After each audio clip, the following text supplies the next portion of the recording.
Hello students TV school ਤੁਹਾਡਾ स्वागत करते हैं। ਅੱਜ ਅਸੀਂ स्टार्ट ਕਰਨ ਜਾ ਰਹੇ ਹਾਂ क्लास 10th ਦੀ ਸਾਇੰਸ ਦਾ chapter number 8 lecture number 5 how do organisms reproduce. So बच्चों आप अपने पिछले ਲੈਕਚਰ ਦੇ ਵਿੱਚ ਪੜ੍ਹ ਰਹੇ ਸੀਗੇ ਕਿ ਰੀਪਰੋਡਕਸ਼ਨ ਦੋ ਤਰ੍ਹਾਂ ਦੀ ਹੁੰਦੀ ਹੈ, ਲਾਈਕ ਵਨ ਇਜ਼ ਏਸੈਕਸ਼ੁਅਲ ਰੀਪਰੋਡਕਸ਼ਨ ਤੇ ਦੂਸਰੀ ਹੁੰਦੀ ਸਾਡੇ ਕੋਲ ਸੈਕਸ਼ੁਅਲ ਰੀਪਰੋਡਕਸ਼ਨ।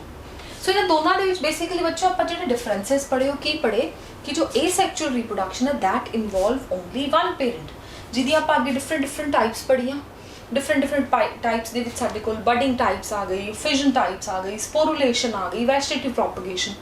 सो बेसिकली ਉਹਨਾਂ ਸਾਰਿਆਂ ਦੇ ਵਿੱਚ ਕੀ ਹੈ ਇੱਕ ਪੇਰੈਂਟ ਇਨਵੋਲਵ ਹੁੰਦਾ ਸੀ ਜਾਂ ਇੱਕ ਬੋਡੀ ਜੋ ਪੇਰੈਂਟ ਦੀ ਬੋਡੀ ਸੀ ਉਹ ਯੂਜ਼ ਹੋ ਰਹੀ ਸੀ। ਅੱਜ ਅਸੀਂ ਸਟਾਰਟ ਕਰਾਂਗੇ ਆਪਣਾ ਅਗਲਾ ਟੌਪਿਕ ਜਿਹੜਾ ਕੀ ਹੈ related to sexual reproduction. So sexual reproduction means ਜਿਹਦੇ ਵਿੱਚ ਸਾਡੇ ਕੋਲ ਮੋਰ ਦੈਨ ਵਨ ਪੇਰੈਂਟ ਹੈ। ਸੋ ਬੇਸਿਕਲੀ ਬੱਚੋ ਮੋਰ ਦੈਨ ਵਨ ਪੇਰੈਂਟ ਦੇ ਵਿੱਚ ਕਿੰਨੇ ਪੇਰੈਂਟਸ ਇਨਵੋਲਵ ਹੁੰਦੇ ਆ? ਦੋ ਪੇਰੈਂਟਸ ਇਨਵੋਲਵ ਹੁੰਦੇ ਆ। ਸੋ ਇਸ ਡਾਇਗਰਾਮ ਦੇ ਨਾਲ ਸਭ ਤੋਂ ਪਹਿਲਾਂ ਆਪਾਂ ਕਾਮਨ ਜਿਹੜੀਆਂ ਅਸੀਂ ਡਿਫਰੈਂਸਿਸ ਲਾਈਕ ਵੇਰੀਏਸ਼ਨ ਵਰਡਸ ਔਰ ਕੁਝ ਟਰਮਸ ਜਿਹੜੀਆਂ ਆਪਾਂ ਆਪਣੇ ਫਸਟ ਲੈਕਚਰ 'ਚ ਪੜ੍ਹੀਆਂ ਸੀ ਉਹ ਤੁਹਾਨੂੰ ਹੋਰ ਕਲੀਅਰ ਹੋ ਜਾਣਗੀਆਂ। ਸੀ ਇਹ ਸਾਡੇ ਕੋਲ ਏਸੈਕਸ਼ੂਅਲ ਰੀਪਰੋਡਕਸ਼ਨ ਹੈ। ਏਸੈਕਸ਼ੂਅਲ ਰੀਪਰੋਡਕਸ਼ਨ ਮੀਨਸ ਇਹ ਸਾਡੇ ਕੋਲ ਪੇਰੈਂਟ ਹੈ। ਪੇਰੈਂਟ ਦੇ ਵਿੱਚ ਸਾਡੇ ਕੋਲ ਜਿੰਨੇ ਨੰਬਰ ਆਫ ਨਿਊਕਲੀਅਸ ਦੇ ਵਿੱਚ ਜਿੰਨਾ ਅਮਾਊਂਟ ਹੈ ਡੀਐਨਏ ਦੀ ਉਹ ਐਗਜ਼ੈਕਟ ਕਾਪੀ ਕਿਹਦੇ ਵਿੱਚ ਆ ਗਈ? ਅਗਲੀ ਜਨਰੇਸ਼ਨ ਦੇ ਵਿੱਚ ਆ ਗਈ। ਔਰ ਇੱਥੇ ਸਾਡੇ ਕੋਲ ਇੱਕ ਪੇਰੈਂਟ ਦੇ ਕਰੈਕਟਰਸ ਹੈ ਜਿਹੜੇ ਕਿ ਉਸ ਨੈਕਸਟ ਡਾਟਰ ਸੈੱਲ ਦੇ ਵਿੱਚ ਆ ਗਏ। ਸੈਕਸ਼ੂਅਲ ਰੀਪਰੋਡਕਸ਼ਨ ਦੇ ਵਿੱਚ ਬੱਚੋਂ ਕੀ ਹੁੰਦਾ? ਮਿਕਸਿੰਗ ਆਫ ਕਰੈਕਟਰਸ ਹੁੰਦੇ ਆ। ਸੋ ਮਿਕਸਿੰਗ ਆਫ ਕਰੈਕਟਰਸ ਬੇਸਿਕਲੀ ਸਾਡੇ ਕੋਲ ਕੀ ਹੈ ਜਿਹਦੇ ਵਿੱਚ ਦੋ ਡਿਫਰੈਂਟ ਟਾਈਪਸ ਆਫ ਪੇਰੈਂਟਸ ਹੈ।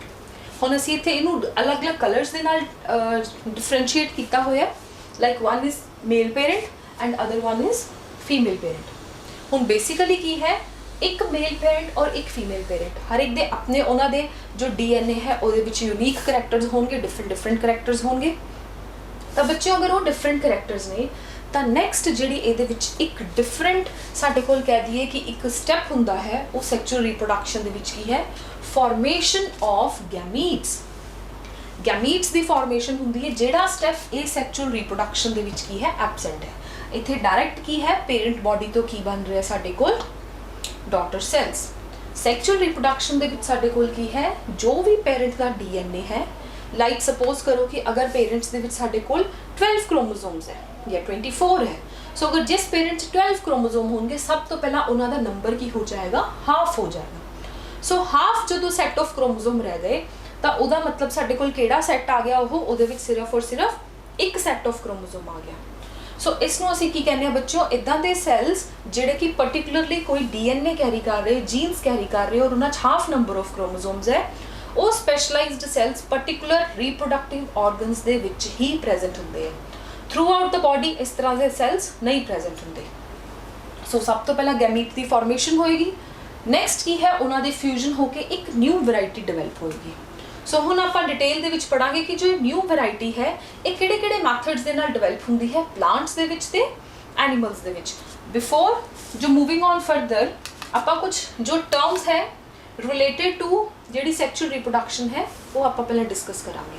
ਸੋ ਫਸਟ ਟਰਮ ਜਿਹੜੀ ਕਿ ਆਪਾਂ ਇਸ ਲੈਕਚਰ 'ਚ ਜਾਂ ਸੈਕਸ਼ੂਅਲ ਰੀਪਰੋਡਕਸ਼ਨ ਦੇ ਜਿਹੜੇ ਸਾਡੇ ਅਗਲੇ ਲੈਕਚਰਸ ਹੋਣਗੇ ਉਹਨਾਂ ਦੇ ਵਿੱਚ ਕੁਝ ਆਪਾਂ ਬੇਸਿਕ ਟਰਮਸ ਡੀਲ ਕਰਾਂਗੇ। ਪਹਿਲਾਂ ਆਪਾਂ ਉਹਨਾਂ ਟਰਮਸ ਦੇ ਬਾਰੇ ਜਾਣਦੇ ਹਾਂ ਕਿ ਉਹਨਾਂ ਦਾ ਮਤਲਬ ਕੀ ਹੁੰਦਾ ਹੈ। ਸਭ ਤੋਂ ਪਹਿਲੀ ਟਰਮ ਹੈ ਸਾਡੇ ਕੋਲ ਗੈਮੀਟ। ਗੈਮੀਟ ਜਾਂ ਗੈਮੀਟਸ। ਗੈਮੀਟ ਮੀਨਸ ਇੱਕ ਸਿੰਗੂਲਰ, ਗੈਮੀਟਸ ਮੀਨਸ ਜਿਹਦੇ 'ਚ ਅਸੀਂ ਮੇਲ ਐਂਡ ਫੀਮੇਲ ਦੋਨਾਂ ਦੇ ਗੈਮੀਟਸ ਦੀ ਗੱਲ ਕਰ ਰਹੇ ਹਾਂ। ਸੋ ਬੇਸਿਕਲੀ ਬੱਚਿਓ ਇਹ ਸਾਡੇ ਕੋਲ ਕੀ ਹੈ ਗੈਮੀਟਸ ਦੀ ਮੈਂ ਤੁਹਾਨੂੰ ਇੱਕ ਬਹੁਤ ਈਜ਼ੀ ਐਗਜ਼ਾਮਪਲ ਦੇ ਨਾਲ ਤੁਹਾਨੂੰ ਕਲੀਅਰ ਕਰਦੀ ਹਾਂ। ਹਿਊਮਨਸ ਦੇ ਵਿੱਚ 46 ਕ੍ਰੋਮੋਸੋਮਸ ਹੁੰਦੇ ਹੈ, ਰਾਈਟ? ਅਗਰ ਜਿਨ੍ਹਾਂ ਨੂੰ ਨਹੀਂ ਪਤਾ ਉਹਨਾਂ ਲਈ ਇੱਕ ਨਿਊ ਚੀਜ਼ ਹੋਏਗੀ ਕਿ ਹਿਊਮਨਸ ਦੇ ਵਿੱਚ ਕਿੰਨੇ ਕ੍ਰੋਮੋਸੋਮਸ ਹੁੰਦੇ? 46। ਜਿਹਦੇ ਵਿੱਚ ਜੋ ਸਾਰੇ ਕ੍ਰੋਮੋਸੋਮਸ ਹੈ 46 ਉਹ ਅਲੱਗ-ਅਲੱਗ ਨਹੀਂ ਪਏ ਹੁੰਦੇ, ਉਹ ਪੇਅਰਸ ਦੀ ਫਾਰਮ 'ਚ ਹੁੰਦੇ ਹੈ। ਸੋ ਪੇਅਰਸ ਦੀ ਫਾਰਮ ਮੀਨਸ ਹਰ ਜਿਹੜਾ ਸਾਡੇ ਕੋਲ ਕ੍ਰੋਮੋਸੋਮ ਹੈ ਉਹ ਦੂਸਰੇ ਕ੍ਰੋਮੋਸੋਮ ਦੇ ਨਾਲ ਅਟੈਚਡ ਹੈ, ਲਾਈਕ ਦੋ ਕ੍ਰੋਮੋਸੋਮ ਨੇ ਉਹਨਾਂ ਨੇ ਗਰੁੱਪਿੰਗ ਬਣਾਈ ਹੋਈ ਹੈ ਜਿਸ ਨੂੰ ਅਸੀਂ ਕੀ ਕਹਿੰਦੇ ਹਾਂ? ਪੇਅਰਿੰਗ। ਸੋ ਬੇਸਿਕਲੀ ਬੱਚੋ ਅਸੀਂ ਕਹਿੰਦੇ ਹਾਂ ਸੈੱਲ ਦੇ ਵਿੱਚ ਨਿਊਕਲੀਅਸ ਹੁੰਦਾ ਹੈ। ਨਿਊਕਲੀਅਸ 'ਚ ਆਪਾਂ ਰਿਬਨ ਸ਼ੇਪਡ ਬੋਡੀ ਪੜੀ ਕ੍ਰੋਮੋਸੋਮ। ਹਿਊਮਨ ਦੇ ਵਿੱਚ ਜਿਹੜੇ 46 ਕ੍ਰੋਮੋਸੋਮ ਹੈ ਕਿਸ ਫਾਰਮ 'ਚ ਰਹਿੰਦੇ ਆ? 23 ਪੇਅਰ ਆਫ ਕ੍ਰੋਮੋਸੋਮਸ। मतलब कि ਜਿਹੜੇ ਉਹ 23 ਪੇਅਰਸ ਹੈ 23 ਪੇਅਰ ਹੈ ਜਿਹੜੇ ਇਕੱਠੇ ਨੇ ਉਹਨਾਂ ਦੇ ਵਿੱਚ ਹਰ ਇੱਕ ਦੋ ਕ੍ਰੋਮੋਸੋਮ ਦੇ ਉੱਪਰ ਸੇਮ ਕਰੈਕਟਰ ਹੈ। ਤਾਂ ਸਭ ਤੋਂ ਪਹਿਲਾ ਕੰਮ ਕੀ ਹੋਏਗਾ ਜਿਹੜੇ ਉਹ 23 ਪੇਅਰ ਨੇ ਜਿਵੇਂ ਕਿ ਉਹ ਫਾਦਰ ਤੋਂ ਕਰੈਕਟਰ ਆ ਰਿਹਾ अगर वो फादर तो करैक्टर आ रहा तो सब तो पहला की होएगा, वो 23 पेयर दे विचों सिर्फ और सिर्फ किन्ने क्रोमोसोम सैपरेट होंगे, ओनली 23। हाफ हो गया नंबर। सो ये जिहड़ा हाफ होके साडे कोल पिछे हाफ नंबर ऑफ जिहड़े सैल्स रह जाते हैं, वो सैल्स जिन्हां दे अंदर किहड़ा डीएनए है, वो डीएनए जिहदे विच सिर्फ और सिर्फ हाफ नंबर ऑफ क्रोमोसोम है। इस गल नूं बच्चों थोड़ा ध्यान च रखना है कि साडे कोल बेसिकली सैल दे विच हमेशा 23 pair of cells 23 pair of chromosomes हुंदे है, पर जदों साडे कोलों हाफ हो जाते हैं तो कुछ इदां दे रिप्रोडक्टिव सैल्स है उन्हां दे विच ही प्रोसैस हुंदी है और उन्हां दे विच किहड़ी फॉर्म च आ जाते हैं, only 23 chromosomes, not in pair. So 23 जिहड़े क्रोमोसोम्स है वो बन गए साडे कोल, और इसी तरह दे साडे कोल की है मदर पेरेंट दे विच भी बन जाएंगे। So similarly mother parent they विच भी की बन गए 23 क्रोमोसोम्स। हुण यह की है पेयर्स दे विच नहीं है, इंडिविजुअल है। मदर पेरेंट दे अलग ने, फादर पेरेंट दे अलग क्रोमोसोम्स है। सो नेक्स्ट काम की होएगा, फ्यूजन। फ्यूजन मीनस दोनों जो साडे कोल 23 क्रोमोसोम्स और 23 क्रोमोसोम्स मिल जाएंगे तो दोबारा तो मिलन ते की हो जाएगा बच्चों, साडे कोल की हो जाएंगे 23 pair of chromosomes. So 23 pair of chromosomes हो गए तो जिहड़ी नई ऑफस्प्रिंग होएगी उहदे विच दोबारा तो किन्ने साडे कोल सैल्स बन जाएंगे, 23 पेयर्स ऑफ क्रोमोसोम्स, या असीं उहनूं कह सकते हैं 46 क्रोमोसोम्स। सो बच्चों ये जिहड़ी साडे कोल फ्यूजन हो जाती है, साडे कोल दो जिहड़े डिफरेंट पेरेंट्स तो साडे कोल जिहड़ा डीएनए आ रहा उहदी फ्यूजन नूं आपां टर्म यूज़ करते हाँ, फर्टिलाइजेशन। सो हुण आपां इहदी डेफिनेशन पढ़ते हैं। गैमीट्स की है अ मैच्योर हैप्लॉइड। हैप्लॉइड मीनस जिन्हां दे विच हाफ नंबर ऑफ क्रोमोसोम्स हो। जदों मैं गल कर रही थी तुहाडे नाल 23 पेयर ऑफ क्रोमोसोम मीनस उहदे विच 23 दे किन्ने सैट है, डबल डबल है। सो उहनूं आपां बोलदे हां डिप्लॉइड। जदों हाफ हो गया तो उहनूं असीं की कहंदे हां, हैप्लॉइड। इहनूं बच्चों तुसीं इदां भी याद रख सकदे हो, हैप्लॉइड दे स्टार्टिंग च आ गया हाफ, हाफ हो गया प्लॉइडी। प्लॉइड वर्ड आया है प्लॉइडी तो mean set of chromosomes. So जिन्ना सैट ऑफ क्रोमोसोम है हाफ हो गया, 23 पेयर ऑफ क्रोमोसोम है तो हाफ कितना हो गया, 23 रह गया। सो बेसिकली ये साडे कोल किस तरह के सैल होंगे, पहला करैक्टर ये होंगे है हैप्लॉइड, मेल और फीमेल जर्म सैल्स। ये जर्म सैल्स है मीनस कि पर्टिकुलरली रिप्रोडक्टिव ऑर्गनस दे विच ही इस तरह के सैल्स होंगे, थ्रू आउट द बॉडी इस तरह के सैल नहीं प्रेजेंट होंगे। Which is able to unite with another germ cell. So दूसरे जर्म सैल दे नाल कंबाइन करन दी, उन्हां दी फ्यूज करन दी जो एबिलिटी हुंदी है। अदरवाइज बच्चे जो 23 पेयर ऑफ क्रोमोसोम वाला सैल है वो तो फ्यूज कर ही नहीं सकता क्योंकि उहदे विच ऑलरेडी ही की है, डबल्ड है। In sexual reproduction to form zygote. So sexual reproduction दे विच आफ्टर फ्यूजन जदों साडे कोल न्यू सैल बन रहा है उस लिए आपां की टर्म यूज़ करते हाँ, ज़ाइगोट। सो बच्चे ये टर्म याद रखनी है कि ये सैक्चुअल दे विच आफ्टर जो साडे कोल स्प्लिटिंग या किसी भी तरह की फॉर्मेशन नाल जिहड़ी न्यू सैल्स बनते सी आपां उन्हां नूं डॉटर सैल्स कहंदे सी या क्लोन कहंदे सी। पर इन सैक्चुअल रिप्रोडक्शन जनरली आपां किहड़ा वर्ड यूज़ करते हैं, ज़ाइगोट। ज़ाइगोट मीनस जो कि fusion with the two different parents तो बनिया, जिहदे विच कुछ set of chromosome male parent तो आए और कुछ आए है फीमेल पेरेंट तो। सो तुहानूं हुण गैमीट्स दी डेफिनेशन समझ आ गई। और रिप्रोडक्टिव सैल्स और स्पैशलाइज सैल्स विच कंटेन हैप्लॉइडी, जिन्हां दे विच हाफ अमाउंट ऑफ क्रोमोसोम्स है और उन्हां दे विच एबिलिटी है कि अपने ही नाल दे जिहड़े जर्म सैल्स है उन्हां दे नाल कंबाइन करके की बना सकते हैं, ज़ाइगोट बना सकते हैं। सो बच्चे जिहड़े कंबाइन करके ज़ाइगोट बनाउण दी प्रोसैस है इसनूं आपां की कहने हाँ, फर्टिलाइजेशन। सो फर्टिलाइजेशन बेसिकली की होया, फर्टिलाइजेशन TION मीनस प्रोसैस है। सो यह किहड़ी प्रोसैस है, फ्यूजन ऑफ हैप्लॉइड गैमीट्स। जिहड़े साडे कोल हैप्लॉइड गैमीट्स ने उन्हां दी फ्यूजन हो गई, दोनों सैट ऑफ क्रोमोसोम्स आ गए from the male parent and female parent to form the diploid zygote. So haploid और diploid means double number means diploidy, half number means haploidy, और कंबाइन करके साडे कोल की बन जाएगा, ज़ाइगोट। उस तो बाद बच्चों नेक्स्ट आ गई साडे कोल mitosis and meiosis. So basically ये दो प्रोसैसिस है जिहड़ियां कि सैक्चुअल रिप्रोडक्शन दे विच हुंदियां ने। सो सब तो पहला आपां समझदे हां कि इन्हां दे विच डिफरेंस की है। सो देखो बच्चों जो माइटोसिस है उहदे विच जो भी कोई सैल है 46 क्रोमोसोम कैरी करेगा मीनस 23 पेयर ऑफ क्रोमोसोम्स है। जदों वो 23 पेयर्स तो अगे डबलिंग होनी है, दोनों प्रोसैसिस दे विच डबलिंग होनी है मीनस एक तो ज़्यादा सैल्स प्रोड्यूस होने हैं। सिर्फ फर्क की है ਮਾਈਟੋਸਿਸ ਦੇ ਵਿੱਚ ਜਿਹੜੇ ਸੈਲਸ ਪ੍ਰੋਡਿਊਸ ਹੁੰਦੇ ਆ ਉਹਨਾਂ ਦਾ number of chromosomes remain same, but meiosis ਦੇ ਵਿੱਚ ਬੱਚੋ ਸਾਡੇ ਕੋਲ ਜੋ ਕ੍ਰੋਮੋਸੋਮ ਦਾ ਨੰਬਰ ਹੈ ਉਹ ਹਾਫ ਹੋ ਜਾਂਦਾ ਹੈ। ਸੋ ਇਹਨੂੰ ਦੇਖਦੇ ਆਪਾਂ। ਮਾਈਟੋਸਿਸ ਦੇ ਵਿੱਚ ਸਾਡੇ ਕੋਲ ਕੀ ਹੈ, ਸਟਾਰਟਿੰਗ ਜੋ ਸਾਡਾ ਸੈੱਲ ਹੈ ਉਹ ਬੇਸਿਕਲੀ ਕੀ ਹੈ 46 ਕ੍ਰੋਮੋਸੋਮਸ ਹੈ, ਮੀਨਸ ਉਹਦੇ ਵਿੱਚ 23 ਪੇਅਰ ਆਫ ਕ੍ਰੋਮੋਸੋਮ ਹੈ। ਮਾਈਟੋਸਿਸ ਦੇ ਵਿੱਚ ਫਿਰ ਕੀ ਹੋਏਗਾ, ਜਿੱਦਾਂ ਆਪਾਂ ਫਿਜ਼ਨ ਦੇ ਵਿੱਚ ਪੜਿਆ ਸੀ, ਸਭ ਤੋਂ ਪਹਿਲਾਂ ਸੈੱਲ ਦੇ ਵਿੱਚ ਜੋ ਨਿਊਕਲੀਅਸ ਹੈ, ਨਿਊਕਲੀਅਸ 'ਚ ਸਾਰਾ DNA ਦਾ ਅਮਾਊਂਟ ਡਬਲ ਹੋ ਗਿਆ, ਪਲੱਸ ਸਾਈਟੋਪਲਾਜ਼ਮ 'ਚ ਸਾਈਟੋਪਲਾਜ਼ਮ ਦਾ ਅਮਾਊਂਟ ਡਬਲ ਹੋ ਗਿਆ। ਫਿਰ ਕੀ ਹੋਏਗਾ, ਸੈੱਲ ਐਨਲਾਰਜ ਹੋਏਗਾ, ਸੈੱਲ 2 ਦੇ ਵਿੱਚ ਕੀ ਹੋ ਜਾਏਗਾ, ਸਪਲਿਟ ਹੋ ਜਾਏਗਾ। ਤਾਂ ਜਦੋਂ ਸੈੱਲ 2 ਦੇ ਵਿੱਚ ਸਪਲਿਟ ਹੋਇਆ ਤਾਂ ਹਰ ਇੱਕ ਸੈੱਲ ਦੇ ਵਿੱਚ ਹੁਣ ਕਿੰਨੇ ਕ੍ਰੋਮੋਸੋਮਸ ਆ ਗਏ, 46 ਐਂਡ 46। ਰੀਜ਼ਨ, ਕਿਉਂਕਿ ਬਿਫੋਰ ਸਪਲਿਟਿੰਗ ਇਹਨਾਂ ਦੇ ਵਿੱਚ ਆਲਰੇਡੀ ਜਿਹੜਾ ਕੰਟੈਂਟ ਹੈ ਉਹ ਕੀ ਹੋ ਗਿਆ, ਡਬਲ ਹੋ ਗਿਆ। ਡਬਲ ਹੋ ਕੇ ਜਦੋਂ ਸਪਲਿਟ ਹੋਇਆ ਤਾਂ ਆਟੋਮੈਟਿਕਲੀ ਉਹ 46 ਐਂਡ 46 ਰਹਿ ਗਿਆ। ਸੋ ਇਸ ਕਰਕੇ ਬਿਫੋਰ ਦ ਪ੍ਰੋਸੈਸ ਇਹਦੇ ਵਿੱਚ ਜਿਹੜਾ ਸਾਡੇ ਕੋਲ ਸੈੱਲ ਸੀ ਉਹਦੀ ਕੀ ਕੰਡੀਸ਼ਨ ਸੀ, ਦੈਟ ਇਜ਼ ਡਿਪਲੋਇਡ। ਉਹਦੇ ਵਿੱਚ 23 ਪੇਅਰਸ ਆਫ ਕ੍ਰੋਮੋਸੋਮ ਹੈ, 2 ਸੈਟ ਹੈ। After mitosis completion number of cells ਕੀ ਹੋ ਗਏ, ਡਬਲ ਹੋ ਗਏ, ਬਟ ਇਹਦੇ ਵਿੱਚ ਸੈਟ ਆਫ ਕ੍ਰੋਮੋਸੋਮ ਕੀ ਰਹਿਣਗੇ, ਸੇਮ ਰਹਿਣਗੇ। ਹੁਣ ਆਪਾਂ ਮੂਵ ਔਨ ਕਰਦੇ ਹਾਂ ਟੂ ਦ ਮਿਓਸਿਸ। ਮਿਓਸਿਸ ਬੇਸਿਕਲੀ ਬੱਚਿਓ ਸਾਡੇ ਕੋਲ ਹੁੰਦੇ ਹੈ ਰੀਪਰੋਡਕਟਿਵ ਸੈਲਸ ਦੇ ਵਿੱਚ। ਜੋ ਮਾਈਟੋਸਿਸ ਹੈ ਉਹ ਬੋਡੀ ਦੇ ਹਰ ਇੱਕ ਸੈਲਸ ਦੇ ਵਿੱਚ ਪ੍ਰੈਜ਼ੈਂਟ ਹੁੰਦੇ ਹੈ। ਲਾਈਕ ਅਸੀਂ ਕਹਿੰਦੇ ਹਾਂ ਬੋਡੀ ਦੇ ਵਿੱਚ ਜੋ ਗਰੋਥ ਹੋ ਰਹੀ ਹੈ ਉਹ ਵੀ ਡਿਊ ਟੂ ਮਾਈਟੋਸਿਸ ਹੋ ਰਹੀ ਹੈ। ਕਿਤੇ ਬੋਡੀ ਦੇ ਵਿੱਚ ਰਿਪੇਅਰ ਹੋ ਰਿਹਾ ਹੈ, ਚੋਟ ਲੱਗ ਗਈ ਤਾਂ ਉਹਦੇ ਵਿੱਚ ਦੁਬਾਰਾ ਤੋਂ ਰਿਪੇਅਰ ਹੋ ਰਿਹਾ, ਉਸ ਜਗ੍ਹਾ ਤੇ ਵੀ ਸੈਲਸ ਦੇ ਵਿੱਚ ਕੀ ਹੁੰਦੀ ਹੈ, ਮਾਈਟੋਸਿਸ ਹੁੰਦੀ ਹੈ। ਬਟ ਅਗਰ ਅਸੀਂ ਗੱਲ ਕਰੀਏ ਮਿਓਸਿਸ ਦੀ, ਸੋ ਮਿਓਸਿਸ ਪਾਰਟਿਕੂਲਰਲੀ ਕਿਹੜੇ ਸਾਡੇ ਕੋਲ ਜੋ ਸੈਲਸ ਹੈ ਉਹਨਾਂ ਦਾ ਸਪੈਸ਼ਲਾਈਜ਼ਡ ਫੰਕਸ਼ਨ ਹੈ, ਦੇ ਬਿਲੋਂਗਸ ਟੂ ਦ ਰੀਪਰੋਡਕਸ਼ਨ। ਸੋ ਮਿਓਸਿਸ ਦੇ ਵਿੱਚ ਬੇਸਿਕਲੀ ਬੱਚੋ ਸਾਡੇ ਕੋਲ 23 ਸੈਟ ਆਫ ਕ੍ਰੋਮੋਸੋਮਸ ਹੈ। 23 ਸੈਟ ਆਫ ਕ੍ਰੋਮੋਸੋਮਸ ਤੋਂ ਸਭ ਤੋਂ ਪਹਿਲਾਂ ਕੀ ਹੋਏਗਾ, ਨੰਬਰ ਵਿਲ ਗੈਟ ਹਾਫ ਹੋ ਜਾਏਗਾ ਨੰਬਰ, ਔਰ ਹਾਫ ਹੋ ਕੇ ਨਾਲ ਦੇ ਨਾਲ ਸਾਡੇ ਕੋਲ ਕੀ ਬਣ ਜਾਣਗੀਆਂ, ਉਹਨਾਂ ਦੀਆਂ ਡਬਲਿੰਗ ਹੋ ਜਾਏਗੀ। So as a result initially ਇਹਦੇ ਵਿੱਚ ਸੈੱਲ ਕਿਹੜੀ ਕੰਡੀਸ਼ਨ 'ਚ ਸੀ, ਡਿਪਲੋਇਡ ਕੰਡੀਸ਼ਨ 'ਚ, ਔਰ ਆਫਟਰ ਦ ਪ੍ਰੋਸੈਸ ਸਾਡੇ ਕੋਲ ਕਿਸ ਕੰਡੀਸ਼ਨ 'ਚ ਰਹਿ ਗਿਆ, ਹੈਪਲੋਇਡ।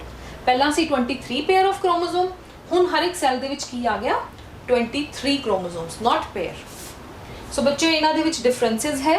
ਇਹਨਾਂ ਦੇ ਵਿੱਚ ਹੈਪਲੋਇਡ, ਡਿਪਲੋਇਡ ਤੋਂ ਡਿਪਲੋਇਡ ਹੀ ਸੈੱਲ ਬਣਦਾ ਹੈ। ਮਿਓਸਿਸ ਦੇ ਵਿੱਚ ਡਿਪਲੋਇਡ ਤੋਂ ਹੈਪਲੋਇਡ ਬਣਦਾ ਹੈ। ਮਾਈਟੋਸਿਸ ਦੇ ਵਿੱਚ ਜੋ ਸਾਡੇ ਕੋਲ ਹੈ ਇਹ ਕਿੱਥੇ ਇਹਨਾਂ ਦੀ ਲੋਕੇਸ਼ਨ ਹੈ, ਇਹ ਬੋਡੀ ਸੈਲਸ 'ਚ ਹੁੰਦੀ ਹੈ। ਮਿਓਸਿਸ ਪਾਰਟਿਕੂਲਰਲੀ ਸਾਡੇ ਕੋਲ ਕਿਹਨਾਂ ਵਿੱਚ ਹੁੰਦੀ ਹੈ, ਰਿਪਰੋਡਕਟਿਵ ਸੈਲਸ ਦੇ ਵਿੱਚ। ਐਂਡ ਲਾਸਟ ਸਾਡੇ ਕੋਲ ਕੀ ਹੈ, ਜੋ ਮਾਈਟੋਸਿਸ ਦੇ ਵਿੱਚ ਸਾਡੇ ਕੋਲ ਸੈਟ ਆਫ ਕ੍ਰੋਮੋਸੋਮਸ ਕੀ ਰਹਿ ਰਹੇ ਨੇ, ਸੇਮ ਰਹਿ ਰਹੇ ਹੈ, ਬਟ ਮਿਓਸਿਸ ਦੇ ਵਿੱਚ ਉਹਨਾਂ ਦਾ ਨੰਬਰ ਕੀ ਹੋ ਗਿਆ, ਹਾਫ ਹੋ ਗਿਆ। ਐਂਡ ਜਿਹੜਾ ਸਾਡੇ ਕੋਲ ਇੱਕ ਹੋਰ ਡਿਫਰੈਂਸ ਹੈ, ਆਫਟਰ ਦ ਪ੍ਰੋਸੈਸ ਇਹਦੇ ਵਿੱਚ ਕਿੰਨੀਆਂ ਨੰਬਰ ਆਫ ਕਾਪੀਜ਼ ਬਣੀਆਂ, 2 ਬਣੀਆਂ। ਮਿਓਸਿਸ ਦੇ ਵਿੱਚ ਸਾਡੇ ਕੋਲ ਕਿੰਨੀਆਂ ਕਾਪੀਜ਼ ਬਣ ਗਈਆਂ ਨੇ, 4 ਕਾਪੀਜ਼ ਬਣ ਗਈਆਂ। ਸੋ ਬੱਚੋ ਹੁਣ ਆਪਾਂ ਪੜ੍ਹਦੇ ਹਾਂ ਇਸ ਤੋਂ ਰਿਲੇਟਡ ਦੀ ਡੈਫੀਨੇਸ਼ਨ, ਮਾਈਟੋਸਿਸ ਤੇ ਮਿਓਸਿਸ ਕੀ ਹੁੰਦਾ ਹੈ। First is ਮਾਈਟੋਸਿਸ। ਮਾਈਟੋਸਿਸ ਕੀ ਹੈ, it is a type of cell division. Cell ਕਿੱਦਾਂ ਡਿਵਾਈਡ ਕਰਦਾ ਹੈ, that results in 2 daughter cells, 2 cells ਬਣ ਜਾਣਗੇ ਉਹਦੇ ਵਿੱਚ, having the same number of chromosome as like of the parent। ਸੋ ਇਹਦੀ ਡੈਫੀਨੇਸ਼ਨ ਵੀ ਆਈ ਹੋਈ, ਜਿੱਦਾਂ ਆਪਾਂ ਸਮਝਿਆ ਕਿ ਇਦਾਂ ਦੀ ਟਾਈਪ ਜਿਹਦੇ ਵਿੱਚ ਸਾਡੇ ਕੋਲ ਸੈਟ ਆਫ ਕ੍ਰੋਮੋਸੋਮਸ ਜਿਹੜੇ ਬਣ ਰਹੇ ਨੇ ਅਗਲੀ ਜਨਰੇਸ਼ਨ 'ਚ, ਉਹ ਬਿਲਕੁਲ exact number of chromosomes carry ਕਰਨਗੇ ਜੋ ਉਹਨਾਂ ਦੇ ਪੇਰੈਂਟ ਸੈੱਲ ਦੇ ਵਿੱਚ। ਐਂਡ ਮਿਓਸਿਸ ਦੇ ਵਿੱਚ ਕੀ ਹੈ, the production of haploid cells from the diploid parents। ਸੋ ਇਹਦੇ ਵਿੱਚ ਜਿਹੜਾ ਪੇਰੈਂਟ ਸੈੱਲ ਹੈ ਉਹ ਕੀ ਹੈ, ਡਿਪਲੋਇਡ ਹੈ। ਐਂਡ ਆਫਟਰ ਦ ਮਿਓਸਿਸ ਜਿਹੜੇ ਸਾਡੇ ਕੋਲ ਸੈਲਸ ਬਣ ਰਹੇ ਆ ਉਹ ਕੀ ਬਣ ਰਹੇ ਨੇ, ਹੈਪਲੋਇਡ ਸੈਲਸ। ਸੋ ਹੁਣ ਬੱਚਿਓ ਆਪਾਂ ਸਟਾਰਟ ਕਰਦੇ ਹਾਂ with our topic, that is sexual reproduction. So ਸਭ ਤੋਂ ਪਹਿਲਾਂ ਆਪਾਂ ਇਹਦੀ ਡੈਫੀਨੇਸ਼ਨ ਪੜ੍ਹਦੇ ਹਾਂ ਕਿ ਐਕਚੁਅਲ ਦੇ ਵਿੱਚ ਸੈਕਚੁਅਲ ਰੀਪਰੋਡਕਸ਼ਨ ਕੀ ਹੁੰਦਾ ਹੈ। ਇਟ ਇਜ਼ ਦ ਪ੍ਰੋਸੈਸ, ਇਹ ਸਾਡੇ ਕੋਲ ਪ੍ਰੋਸੈਸ ਹੈ ਕਿਉਂਕਿ TION ਨਾਲ ਐਂਡ ਹੋ ਰਿਹਾ, ਸੋ ਤੁਸੀਂ ਇਸ ਤੋਂ ਯਾਦ ਰੱਖ ਸਕਦੇ ਹੋ ਕਿ ਇਹ ਸਾਡੇ ਕੋਲ ਇੱਕ ਪ੍ਰੋਸੈਸ ਹੈ of development of new individuals, ਜਿਹਦੇ ਵਿੱਚ ਕਿਹਦੀ ਡਿਵੈਲਪਮੈਂਟ ਹੋ ਰਹੀ, ਕੀ ਬਣ ਰਿਹਾ ਹੈ, ਨਵਾਂ ਨਏ ਇੰਡੀਵਿਜੂਅਲਸ, ਨਵੀਂ ਸਾਡੇ ਕੋਲ ਪ੍ਰੋਡਕਸ਼ਨ ਹੋ ਰਹੀ ਹੈ, ਨਿਊ ਆਰਗੈਨਿਜ਼ਮਸ, ਨਿਊ ਜੀਵ ਬਣ ਰਹੇ ਨੇ। ਕਿੱਦਾਂ ਬਣ ਰਹੇ, through the formation and fusion of male and female gametes. Formation ਹੋ ਰਹੀ ਹੈ, ਬਣ ਰਹੇ ਹੈ, ਸਭ ਤੋਂ ਪਹਿਲਾਂ ਮੇਲ ਗੈਮੀਟ ਬਣ ਰਿਹਾ, ਫੀਮੇਲ ਗੈਮੀਟ ਬਣ ਰਿਹਾ, ਦੈਨ ਫਿਊਜ਼ਨ ਹੋ ਰਹੀ ਹੈ, ਉਹਨਾਂ ਦੀ ਮਿਕਸਿੰਗ ਹੋ ਰਹੀ ਹੈ ਮੇਲ and female ਗੈਮੀਟਸ the, and as a result ਕੀ ਹੋ ਜਾਏਗਾ, ਸਾਡੇ ਕੋਲ ਪ੍ਰੋਡਕਸ਼ਨ ਹੋ ਜਾਏਗੀ ਜ਼ਾਈਗੋਟ ਦੀ। ਸੋ ਬੱਚੇ ਇੱਕ ਆਊਟਲਾਈਨ ਹੈ ਸਾਡੇ ਕੋਲ, like what is involved in the sexual reproduction. One is the female parent and one is the male parent. So female parent will produce the, female parent have 23 pair of chromosomes. Firstly की होएगी, meiosis होएगी।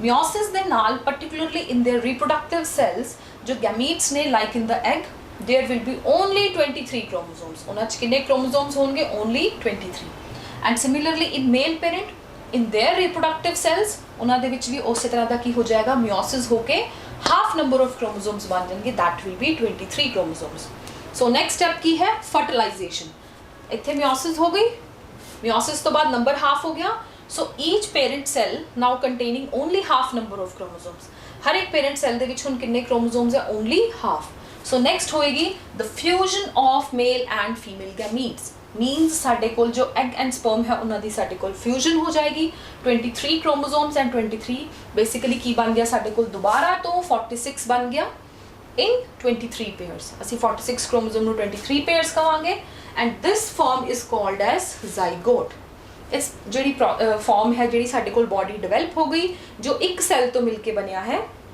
ਉਹ ਸਾਡੇ ਕੋਲ ਕੀ ਹੈ ਜ਼ਾਈਗੋਟ ਔਰ ਇਸ process ਨੂੰ ਆਪਾਂ ਕੀ ਕਹਿੰਦੇ ਆ ਫਰਟੀਲਾਈਜੇਸ਼ਨ ਸੋ ਬੱਚੋ ਇਹੀ ਜ਼ਾਈਗੋਟ ਅੱਗੇ ਦੁਬਾਰਾ ਤੋਂ ਮਲਟੀਪਲਾਈ ਕਰਦਾ ਜਾਏਗਾ ਸੋ ਮਲਟੀਪਲਾਈ ਕਰਨ ਤੇ ਕੀ ਹੋਏਗਾ 1 ਸੈੱਲ ਤੋਂ 2 ਸੈਲਸ ਬਣਨਗੇ 2 ਤੋਂ 4 4 ਤੋਂ 8 8 ਤੋਂ 16 32 64 ਸੋ ਇਸ ਤਰ੍ਹਾਂ ਸਾਡੇ ਕੋਲ ਜੋ ਨੰਬਰ ਹੈ ਉਹ ਕੀ ਹੁੰਦਾ ਰਹੇਗਾ ਡਬਲ ਹੁੰਦਾ ਰਹੇਗਾ as a result ਕੀ ਹੋਏਗਾ ਜੋ ਸੈੱਲ ਹੈ ਪਹਿਲਾਂ ਸਿੰਗਲ ਸੈੱਲ ਸੀ ਫਿਰ ਨੰਬਰ ਆਫ ਸੈਲਸ ਹੋ ਗਏ ਟਿਸ਼ੂ ਬਣ ਜਾਣਗੇ ਜਦੋਂ ਨੰਬਰ ਆਫ ਟਿਸ਼ੂਜ਼ ਹੋ ਗਏ ਟਿਸ਼ੂ ਸਿਸਟਮ ਬਣ ਗਿਆ ਫਿਰ ਨੰਬਰ ਆਫ ਟਿਸ਼ੂ ਸਿਸਟਮਸ ਤੋਂ ਆਰਗਨ ਬਣ ਗਿਆ ਆਰਗਨ ਤੋਂ ਆਰਗਨ ਸਿਸਟਮਸ ਬਣ ਗਏ and finally lead to the development of embryo mean ਇੱਕ ਆਰਗੈਨਿਜ਼ਮ ਦੀ ਡਿਵੈਲਪਮੈਂਟ ਹੋ ਗਈ ਸੋ ਇਹ ਹੈ ਸਾਡੇ ਕੋਲ ਬੱਚਿਓ outline of the sexual reproduction so sexual reproduction ਦੇ ਕੁਝ ਹੋਰ ਸਾਡੇ ਕੋਲ ਡਿਫਰੈਂਟ ਨਾਮ ਨੇ ਲਾਈਕ ਇਹਨਾਂ ਨੂੰ ਐਮਫੀਮਿਕਸਿਸ ਵੀ ਕਿਹਾ ਜਾਂਦਾ ਸੈਕਸ਼ੂਅਲ ਰੀਪਰੋਡਕਸ਼ਨ ਦੀ ਜੋ ਸਾਡੇ ਕੋਲ ਟਾਈਪ ਹੈ ਇਸ ਨੂੰ ਆਪਾਂ ਕੀ ਕਹਿੰਦੇ ਹਾਂ ਐਮਫੀਮਿਕਸਿਸ ਸੋ ਐਮਫੀਮਿਕਸਿਸ ਇਸ ਕਰਕੇ ਕਿਹਾ ਜਾਂਦਾ ਬੱਚਿਓ ਇਹ ਸਾਡੇ ਕੋਲ ਜੋ ਨੇਮ ਹੈ ਉਹ ਕਿੱਥੋਂ ਡਿਰਾਈਵਡ ਹੈ ਦੋ ਨਾਮ ਤੋਂ ਡਿਰਾਈਵਡ ਹੈ one is amphi and one is mixis amphi means both amphi like ਆਪਾਂ ਐਮਫੀਬੀਅਨਸ ਦੇ ਵਿੱਚ ਪੜ੍ਹਦੇ ਹਾਂ ਐਮਫੀਬੀਅਨਸ ਵੀ ਇਸੇ ਕਰਕੇ ਉਹਨਾਂ ਦਾ ਨਾਮ ਐਮਫੀ ਇਸ ਕਰਕੇ ਰੱਖਿਆ ਜਾਂਦਾ ਕਿ ਉਹ ਬੋਥ लैंड ते भी रह लेंदे ते पानी च भी रह लेंदे जमीन ते भी रह लेंदे ते पानी च भी रह लेंदे उसी तरह इत्थे भी एम्फीमिक्सिस जो है एम्फी वर्ड का मतलब है बोथ एंड मिक्सिस मीन्स कोई चीज़ मिक्स हो गई मिक्स मीन्स कंबाइन हो गई यूनियन हो गई फ्यूजन हो गई so fusion of both the gametes इस करके सेक्सुअल रिप्रोडक्शन नूं की किया जाता है amphimixis similarly syngenesis syn means together syn का मतलब की हो रहा है कोई चीज़ कंबाइन होके इकट्ठी हो गई एंड जेनेसिस मीन्स जनरेट हो रही है बन रही है कोई चीज़ सो कंबाइन होके जो जनरेट हो रही है that is by the combination of gametes generation की हो रही है जाइगोट की सो इस करके इस प्रोसेस नूं की कहने हैं सिनजेनेसिस भी कहने हैं अदर देन दैट एक और नाम है amphigony amphi means both and gony means gonads that is related to the reproductive cells so both the reproductive cells involved ने ਉਹਨਾਂ ਦੀ ਸਾਡੇ ਕੋਲ ਕੀ ਹੁੰਦੀ ਕੰਬੀਨੇਸ਼ਨ ਹੁੰਦੀ ਹੈ ਕੰਬੀਨੇਸ਼ਨ ਤੋਂ ਕੀ ਪ੍ਰੋਡਿਊਸ ਹੋ ਜਾਂਦਾ ਹੈ ਜ਼ਾਈਗੋਟ ਸੋ ਨੈਕਸਟ ਆਪਾਂ ਪੜ੍ਹਦੇ ਹਾਂ ਬੱਚਿਓ ਐਕਚੁਅਲ ਦੇ ਵਿੱਚ there is much more difference between ਜਿਹੜਾ ਸਾਡੇ ਕੋਲ ਡਿਫਰੈਂਸ ਹੈ with asexual reproduction and sexual reproduction ਉਹ ਸਾਡੇ ਕੋਲ ਕੀ ਸੀ ਸਟੈਪ ਵਾਈਜ਼ ਪ੍ਰੋਗਰੈਸ਼ਨ ਹੋ ਰਹੀ ਸੀ ਐਂਡ ਸਿੰਗਲ ਪੇਰੈਂਟ ਇਨਵੋਲਵਡ ਸੀ ਸੈਕਸ਼ੂਅਲ ਰੀਪਰੋਡਕਸ਼ਨ ਦੇ ਵਿੱਚ ਸਾਡੇ ਕੋਲ ਕੀ ਹੈ 4 ਪ੍ਰੋਸੈਸਸ ਨੇ ਜਿਹੜੀ ਕਿ ਸਟੈਪ ਵਾਈਜ਼ ਹਮੇਸ਼ਾ कैरी आउट होती है चाहे वो प्लांट्स च हो रही है चाहे वो एनिमल्स च हो रही है चाहे लोअर एनिमल्स च हो रही है चाहे वो हायर एनिमल्स च हो रही है हमेशा हर एक दे विच की होएगी अगर कोई भी ऑर्गेनिज्म दे विच सैक्चुअल रिप्रोडक्शन हो रही है तो उन्हां दे विच की है 4 स्टेप्स इन्वॉल्वड होंगे सो 4 स्टेप्स किहड़े-किहड़े बच्चों सब तो पहला गैमेटोजेनेसिस पहला स्टेप की है गैमेटोजेनेसिस देखो बच्चों यह साडे कोल वर्ड कित्थों बनिया है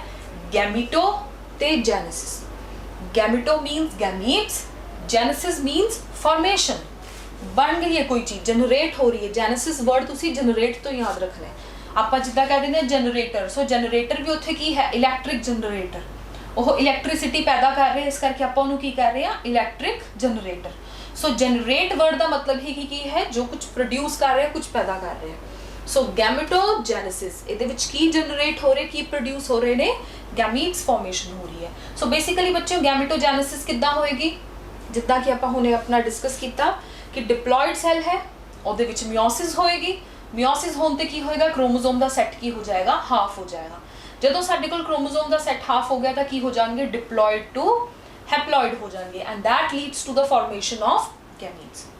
ਹੁਣ ਜਦੋਂ gametes ਬਣ ਗਏ ਤਾਂ ਨੈਕਸਟ ਕੰਮ ਕੀ ਹੋਏਗਾ, fusion of the two gametes, ਕਿ ਜਿਹੜਾ half set of chromosome and another half set of chromosome ਹੈ ਉਹ ਫਿਊਜ਼ ਕਰਕੇ ਦੁਬਾਰਾ ਤੋਂ ਕੀ ਬਣ ਜਾਏ, ਡਿਪਲੋਇਡ ਬੋਡੀ। ਸੋ ਗੈਮੀਟ ਫਾਰਮੇਸ਼ਨ ਤੋਂ ਬਾਅਦ ਬੱਚਿਓ ਨੈਕਸਟ ਸਟੈਪ ਸਾਡੇ ਕੋਲ ਕੀ ਆਉਂਦਾ ਹੈ, ਫਰਟੀਲਾਈਜ਼ੇਸ਼ਨ।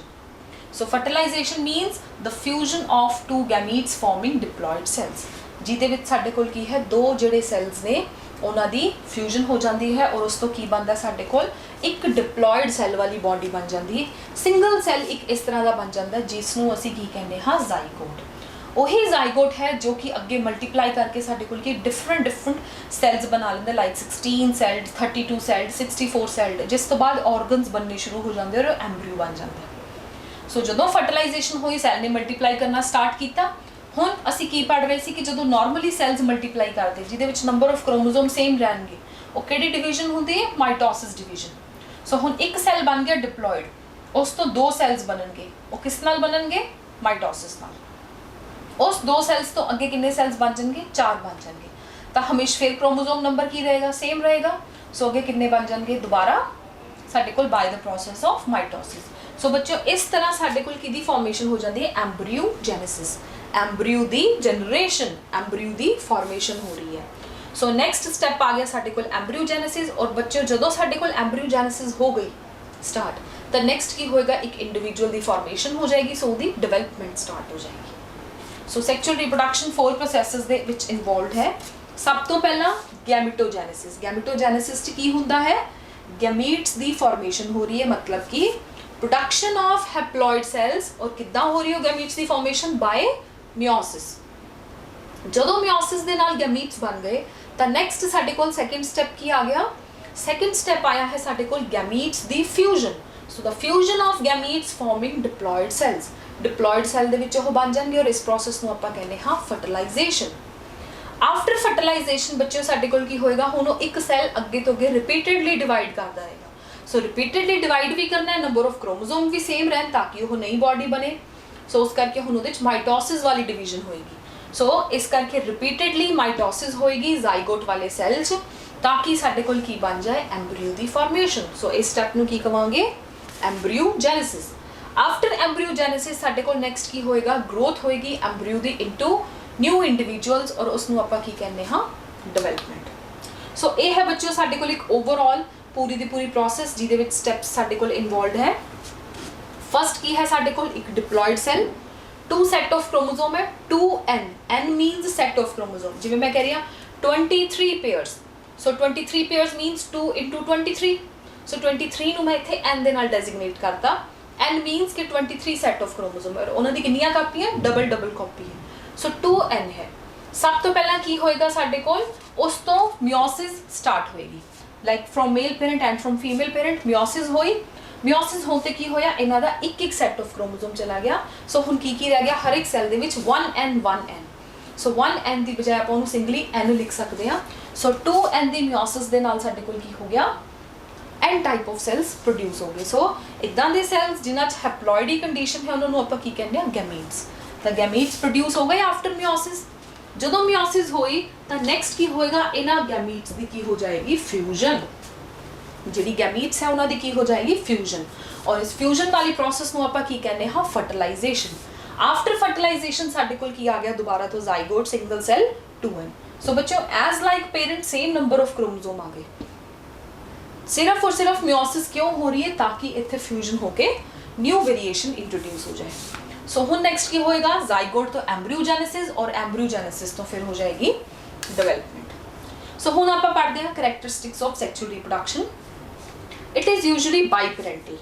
बाईपेरेंटल, bi means two parents involved ने। सो ये प्रोसेस किहड़ी है जिहदे विच दो पेरेंट्स इन्वॉल्वड ने। Gametes are always formed.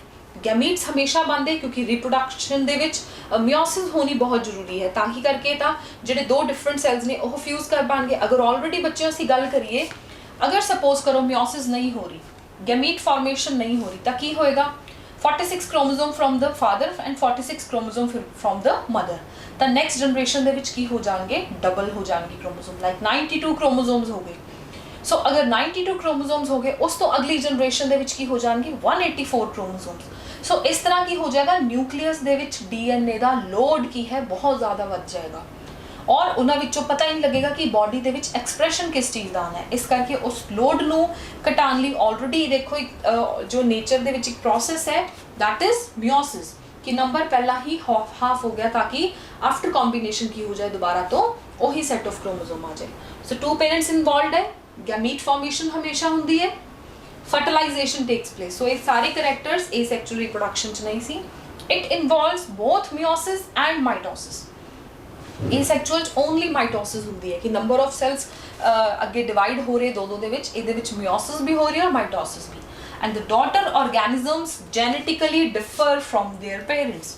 इहदे विच जो जाइगोट बन रहे हैं, डॉटर ऑर्गेनिजम्स बन रहे हैं, उन्हां दे विच जिहड़ियां जीन्स है वो पेरेंट्स नालों डिफर होंदियां।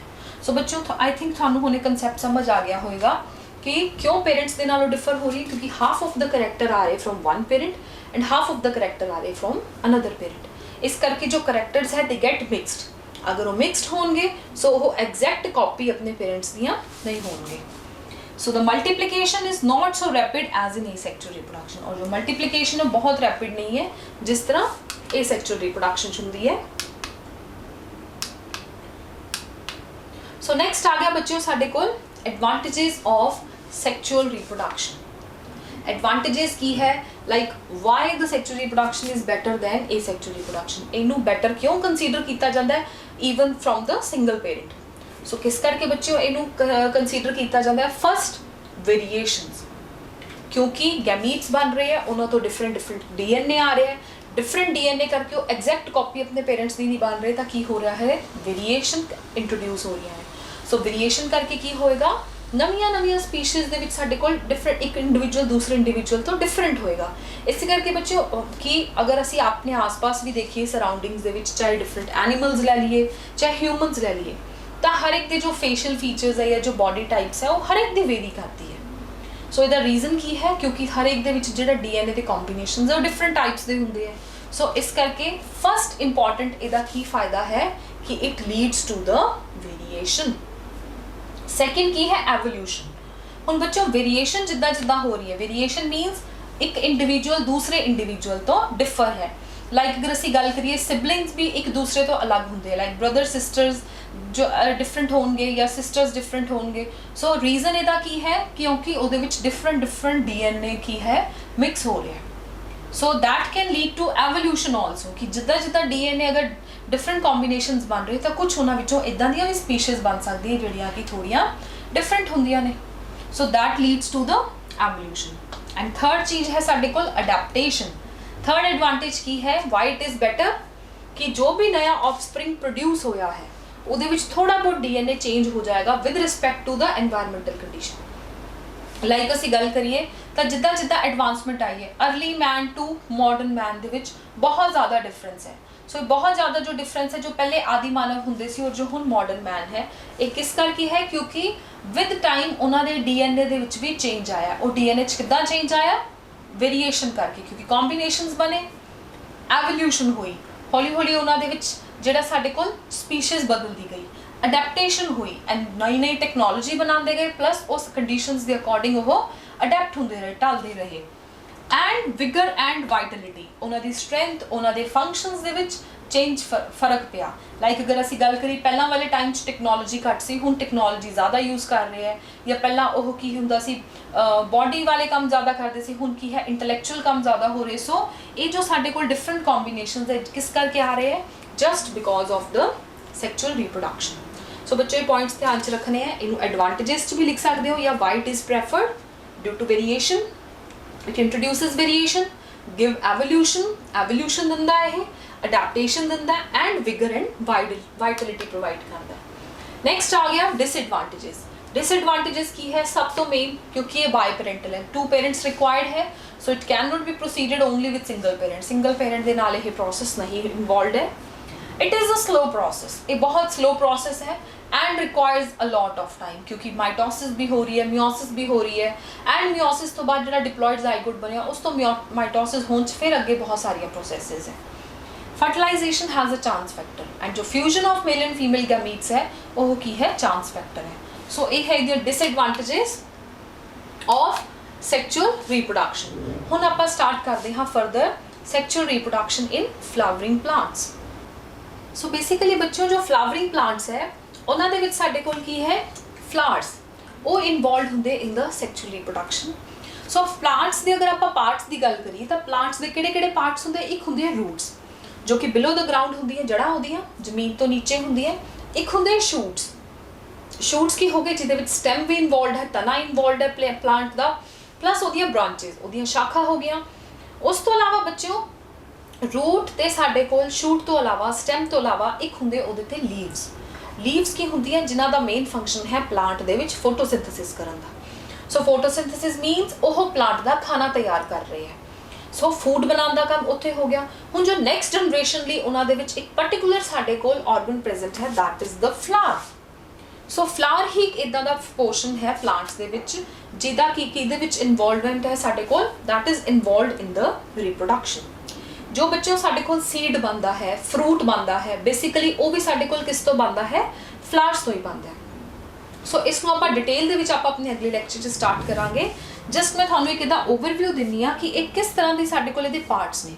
ਸੋ ਬੇਸਿਕਲੀ ਸਾਡੇ ਕੋਲ ਕੀ ਹੁੰਦਾ ਹੈ, ਫਲਾਵਰ ਦੀ ਫਾਰਮੇਸ਼ਨ ਹੁੰਦੀ ਕਿੱਥੋਂ ਹੈ, ਫੁੱਲ ਕਿੱਥੋਂ ਬਣਦਾ ਹੈ। ਸਭ ਤੋਂ ਪਹਿਲਾਂ ਇੱਕ ਬਡ ਬਣੇਗੀ ਕਿਸੇ ਵੀ ਨੋਡ ਵਾਲੇ ਰੀਜਨ 'ਚ। ਬਡ ਕੀ ਹੋਏਗੀ, ਜੋ ਕਿ ਸਾਡੇ ਕੋਲ ਬੰਦ ਫਾਰਮ 'ਚ ਹੋਏਗੀ, ਠੀਕ ਹੈ। ਬੰਦ ਫਾਰਮ 'ਚ ਜਿਹੜੀ ਸਾਡੇ ਕੋਲ ਬਡ ਹੁੰਦੀ ਹੈ, ਜਦੋਂ ਗ੍ਰੀਨ ਟਾਈਪ ਦੀ ਹੁੰਦੀ ਹੈ ਉਹ ਬਾਹਰ ਵਾਲੀ ਸਾਈਡ ਤੋਂ, ਜਦੋਂ ਸਾਡੇ ਕੋਲ ਅੰਦਰ ਵਾਲੇ ਪੂਰੇ ਪੋਰਸ਼ਨਸ ਮੈਚਿਓਰ ਹੋ ਗਏ, ਮੇਲ ਪਾਰਟ ਮੈਚਿਓਰ ਹੋ ਗਿਆ, ਫੀਮੇਲ ਰਿਪਰੋਡਕਟਿਵ ਆਰਗਨ ਮੈਚਿਓਰ ਹੋ ਗਿਆ, ਤਾਂ ਹੁਣ ਕੀ ਹੋਏਗਾ, ਬਡ ਦੀ ਕੀ ਹੋ ਜਾਏਗੀ, ਓਪਨਿੰਗ ਹੋ ਜਾਏਗੀ। ਸੋ ਜੋ ਫਲਾਰ ਬਣ ਜਾਏਗਾ, ਪਹਿਲਾਂ ਉਹ ਬਡ ਫਾਰਮ 'ਚ ਸੀ, ਕਲੀ ਫਾਰਮ 'ਚ, ਫਿਰ ਉਹ ਕੀ ਬਣ ਗਿਆ, ਫੁੱਲ ਬਣ ਗਿਆ। ਸੋ ਜਦੋਂ ਬੱਚੇ ਸਾਡੇ ਕੋਲ ਓਪਨ ਹੋਇਆ ਤਾਂ ਜਿਹੜੀ ਬਡ ਵਾਲੀ ਸਾਡੇ ਕੋਲ ਲੀਵਸ ਨੇ ਜਿਹਦੇ ਨਾਲ ਉਹਨੂੰ ਕਵਰ ਕਰਕੇ ਰੱਖਿਆ ਹੋਇਆ ਸੀ, ਤਾਂ ਕਿ ਜਦੋਂ ਤੱਕ ਮੈਚਿਓਰਿਟੀ ਹੋ ਰਹੀ ਹੈ ਇੰਟਰਨਲ ਆਰਗਨਸ ਦੀ, ਉਹ ਬਡ ਕੀ ਕਰਦੀ ਹੈ, ਆਪਣੀ ਕਵਰ ਨਾਲ ਪ੍ਰੋਟੈਕਟ ਕਰਦੀ ਹੈ ਫਲਾਵਰ ਦੇ ਇੰਟਰਨਲ ਪਾਰਟਸ ਨੂੰ। ਜਦੋਂ ਸਾਡੇ ਕੋਲ ਮੈਚਿਓਰ ਹੋ ਗਿਆ ਤਾਂ ਉਸ ਤੋਂ ਬਾਅਦ ਕੀ ਹੋ ਜਾਏਗਾ, ਓਪਨ ਅਪ ਹੋ ਜਾਏਗਾ। ਓਪਨ ਅਪ ਹੋ ਕੇ ਹੁਣ ਕੀ ਹੋ ਜਾਏਗਾ, ਜਿਹੜੇ ਬਡ ਹੈ ਉਹ ਸਾਡੇ ਕੋਲ ਸੈਪਰੇਟਡ ਰਹਿ ਜਾਂਦੀ ਹੈ ਓਨਲੀ ਸਾਈਡ ਵਾਲੇ ਪੋਰਸ਼ਨ 'ਚ। ਪਲੱਸ ਹੁਣ ਜਿਹੜਾ ਫੁੱਲ ਹੈ ਪੂਰਾ ਦਾ ਪੂਰਾ ਵਿੱਚੋਂ ਨਿਕਲਿਆ, ਉਹਦੇ 'ਚੋਂ ਸਭ ਤੋਂ ਮੇਨ ਚੀਜ਼ ਜਿਹੜੀ ਫਸਟ ਚੀਜ਼ ਸਾਨੂੰ ਫਲਾਵਰਸ ਦੇ ਵਿੱਚ ਦਿਖਦੀ ਹੈ, that is there bright colour. So bright colours ਜਿਹੜੇ ਨੇ ਉਹ ਸਾਡੇ ਹੁੰਦੇ ਨੇ, that is basically of petals, ਜਿਹਨੂੰ ਅਸੀਂ ਕਹਿੰਦੇ ਨੇ ਨਾ ਪੈਟਲਸ। ਸੋ ਬੇਸਿਕਲੀ ਬੱਚੋ ਜਿਹੜਾ ਫਲਾਵਰ ਹੈ, ਜਿਹੜਾ ਸਾਨੂੰ ਬ੍ਰਾਈਟ ਕਲਰ, ਅਲੱਗ-ਅਲੱਗ ਕਲਰਸ ਦੇ ਫੁੱਲ ਹੁੰਦੇ, ਜਿੱਦਾਂ ਅਸੀਂ ਡਿਫਰੈਂਟ ਕੋਈ ਵੀ ਫੁੱਲ ਲੈ ਲਈਏ, ਕੋਈ ਸਾਡੇ ਕੋਲ ਵਾਈਟ ਕਲਰ ਦਾ ਹੋਏਗਾ, ਕੋਈ ਯੈਲੋ ਕਲਰ ਹੋਏਗਾ, ਕੋਈ ਪਿੰਕ ਕਲਰ ਹੋਏਗਾ। ਸੋ ਫਲਾਵਰਸ ਦੇ ਜਿਹੜੇ ਡਿਫਰੈਂਟ ਕਲਰਸ ਹੁੰਦੇ ਹੈ ਉਹ ਕਿਸ ਕਰਕੇ ਹੁੰਦੇ ਹੈ, just because of the colour of their petals, ਉਹਨਾਂ ਦੇ ਪੈਟਲਸ ਦੇ ਕਲਰ ਨਾਲ। ਔਰ ਇਹਨਾਂ ਦਾ ਮੇਨ ਪਰਪਸ ਕੀ ਹੁੰਦਾ, to attract the insects, insects ਨੂੰ ਅਟਰੈਕਟ ਕਰਦੇ ਆ ਤਾਂ ਕਿ ਉਹਦੇ ਨਾਲ ਕੀ ਹੁੰਦਾ, ਸਾਡੇ ਕੋਲ ਜੋ ਵੀ ਕੋਈ ਡਿਫਰੈਂਟ ਲਾਈਕ ਪੋਲੀਨੇਸ਼ਨ ਦੇ ਲਈ, ਜੋ ਕਿ ਆਪਾਂ ਡਿਸਕਸ ਕਰਾਂਗੇ ਲੇਟਰ ਔਨ। ਇਸ ਤੋਂ ਇਲਾਵਾ ਇਸ ਫਲਾਵਰ ਦੇ ਪਾਰਟ ਦੇ ਵਿੱਚ ਕੀ ਇਨਵੋਲਵਡ ਹੈ, ਇੱਕ ਅਸੀਂ ਪੜ੍ਹ ਲਏ ਸੈਪਲਸ, ਜੋ ਕਿ ਸਾਡੇ ਕੋਲ ਕਿਸ ਤੋਂ ਬਣਦੀ ਹੈ, ਜਦੋਂ ਬਡ ਓਪਨ ਹੋ ਗਈ ਤਾਂ ਉਹ ਸਾਡੇ ਕੋਲ ਕੀ ਬਣ ਗਏ, ਸੈਪਲਸ। ਸੈਕਿੰਡ ਆ ਗਿਆ ਬੱਚਿਓ ਸਾਡੇ ਕੋਲ ਪੈਟਲਸ, ਜੋ ਕਿ ਬ੍ਰਾਈਟਲੀ ਕਲਰਡ ਹੈ। ਥਰਡ ਜੋ ਥਿੰਗ ਸਾਡੇ ਕੋਲ ਆ ਰਹੀ ਹੈ, that is one is the male reproductive organ and other is the female reproductive organ. So जो male reproductive organ है उसਨੂੰ ਅਸੀਂ ਕਹਿੰਦੇ ਹਾਂ stamens. So stamens ਦੇ ਵਿੱਚ ਸਾਡੇ ਕੋਲ ਬੱਚਿਓ basically ਉਹ ਕੀ ਪ੍ਰੋਡਿਊਸ ਕਰਦੇ ਨੇ, pollen grain ਪ੍ਰੋਡਿਊਸ ਕਰਦੇ ਆ।